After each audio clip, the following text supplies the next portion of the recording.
Welcome back sa aking channel. Kapuso actress Carla Abellana ikakasal uli sa bagong boyfriend na gwapong doktor na nagtatrabaho sa isang private hospital. Panuurin at pakinggan ang buong detalye.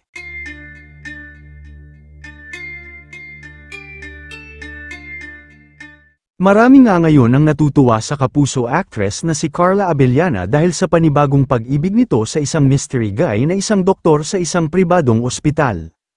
Ayon pa sa mga usap-usapan online ay ikakasal na daw ulit si Carla sa bago niyang boyfriend na doktor na umano'y niyaya na daw siyang pakasalan.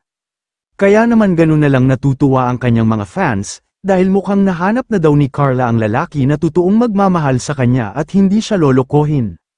At sa latest episode nga ng Showbiz Updates YouTube vlog ng talent manager at showbiz insider na si OG Diaz, ibinahagi niya ang nasagap niyang chismis tungkol kay Carla at sa mystery guy na nagpapasaya sa kanya ngayon.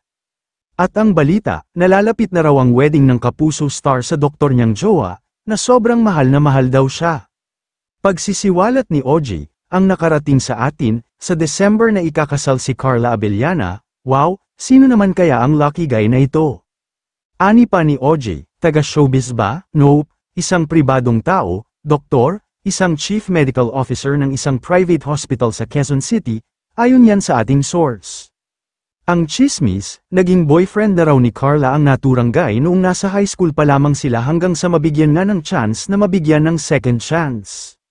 Kwento pa ni OG, gwapo raw ito in person at chinito, samantala, matatandaan naman na last August 3 sa 24 oras ay kinumpirma ni Carla na kadate na niya ang lalaki sa litratong ipinus niya sa social media. Ayon pa sa mga ulat online ay mas gwapo pa daw kay Tom Rodriguez ang bagong boyfriend na doktor ni Carla, at sobrang bait din daw, kaya naman talagang swerte rin daw talaga ang aktres sa mystery guy na ito.